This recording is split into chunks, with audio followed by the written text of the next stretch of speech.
Nous nous retrouvons dans une vidéo sur la communication sur le lieu de vente, aussi appelée CLV. Dans cette présentation, nous retrouverons aussi les concepts de promotion sur le lieu de vente, PLV, ou ILV, information sur le lieu de vente. Cette PLV est un élément important du merchandising car elle permet d'attirer l'attention du consommateur. Tout d'abord, en quoi consiste cette communication sur le lieu de vente? À la fois à animer le magasin et à théâtraliser aussi l'offre au sein du magasin. Ce qu'il faut retenir, c'est que plus de 2 achats sur 3 se décident sur le point de vente lui-même, quand le client est dans le magasin, ce qui signifie que communiquer sur le lieu de vente est un intérêt capital. Dans la photo que vous voyez ici, les petits moins 20% qui sont accrochés au plafond sont des éléments de PLV. Donc la PLV, qu'est-ce que c'est? Il s'agit d'une zone d'un magasin qui va être conçue pour capter l'attention des acheteurs potentiels, des prospects. Par exemple, des stands promotionnels, des bacs, des présentoirs pour créer de l'engouement autour d'une promotion. C'est une forme de marketing en magasin pour aider à suggérer des ajouts de produits ou des ventes incitatives. Les objectifs de la PLV sont les suivants: faire passer des messages promotionnels, déclencher un acte d'achat et provoquer un achat immédiat ou quasi immédiat. La PLV possède 3 atouts principaux. Premièrement, inciter à l'achat en informant sur les produits, par exemple, en ayant des présentoirs avec des testeurs, des affiches et des prospectus. C'est une force de persuasion sur le lieu de vente et ça a un caractère peu intrusif puisque le client choisit de consulter ou pas, de lire ou pas l'offre qui est proposée. Différents moyens sont possibles. Ils peuvent être matériels, avec un présentoir par exemple, humains avec une dégustation par exemple, ou enfin numériques avec des écrans. Dans cette partie, nous allons découvrir que différents matériels existent pour mettre en œuvre cette PLV. Avec différents supports comme les affiches publicitaires qui sont faciles à mettre en œuvre, l'arche publicitaire qui vient théâtraliser un message publicitaire qui permet de définir un espace précis, la banderole publicitaire qui est souvent placée sur la devanture du magasin et qui est là pour attirer l'attention du consommateur. Enfin, les bornes interactives qui peuvent prendre la forme de support de promotion d'un jeu concours, d'une offre ou catalogue produit.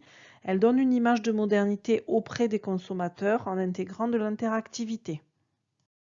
Ici, j'ai retenu 2 idées innovantes de PLV, avec à gauche celle de ketchup et la conception de bouteilles géantes qui servent de présentoir et à attirer l'attention. Et à droite, Coca Zéro, qui est un présentoir à l'envers de ce qu'on a l'habitude de voir habituellement sur les présentoirs.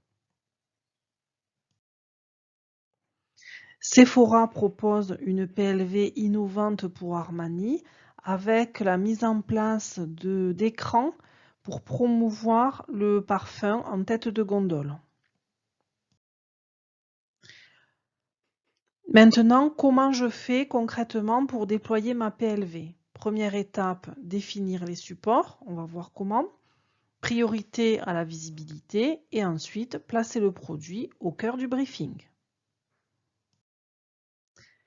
Je commence par définir les objectifs et les supports en choisissant les supports les plus adaptés. Je détermine l'emplacement des accessoires à l'aide de la règle des 10-5-1 qui est représentée à droite sur le triangle. 10, une PLV à 10 mètres va amener du trafic sur le lieu de vente. À 5 mètres, je segmente l'offre en rayons et à 1 mètre, je fais en sorte de me différencier de la concurrence. Ensuite, je donne la priorité à la visibilité.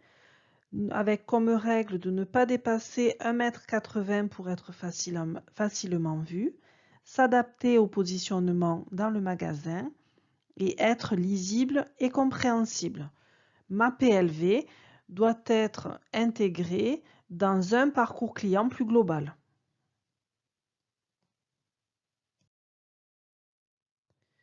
Enfin, placer le produit au cœur du briefing, ça veut dire rédiger un brief le plus précis possible avec quels sont mes besoins en termes de nombre de produits à placer, de dimensions et de chartes graphiques, et ce pour proposer une disposition valorisant le produit d'une part et facilitant sa mise en rayon d'autre part. Je trouvais intéressant de se focaliser sur ce phénomène de digitalisation de la PLV via les écrans qui permet aux marques de réaliser un focus sur un produit et pour aussi les relier aux campagnes de télévision éventuellement.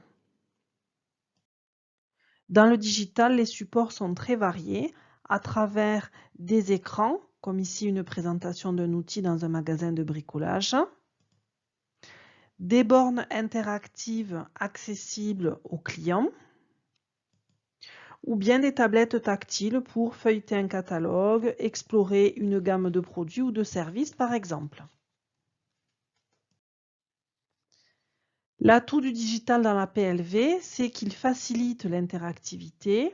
Le tactile permet aux clients de choisir en se passant d'un conseiller et donne une image de modernité. Par exemple, Célio a proposé pour certaines de ses vitrines des personnages sous la forme d'hologrammes qui étaient habillés en Célio et qui s'animaient autour de vêtements et d'accessoires qui étaient exposés. Après la digitalisation, un autre focus concernant le côté éco-responsable et comment faire en sorte pour aller vers une PLV plus verte. Le dernier Grenelle de l'environnement a imposé des contraintes par rapport à la PLV et il est intéressant de le mettre à profit pour le valoriser dans une marque. Un exemple de mise en pratique avec la marque L'Occitane en Provence qui propose une PLV éco-conçue à partir de matériaux bruts séparables qui peuvent intégralement être recyclés et un système de jeu de pliage.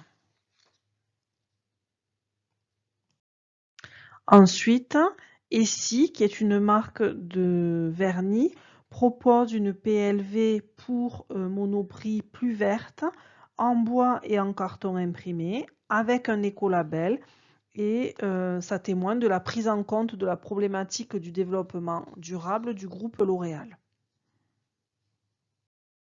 Partant de là, comment procéder pour une enseigne pour mettre en pratique une PLV plus verte? Pour commencer, limiter les PLV multimatériaux puisque le tri est plus difficile à assurer en fin de vie. Ensuite, utiliser des matériaux respectueux comme le bois labellisé, le carton.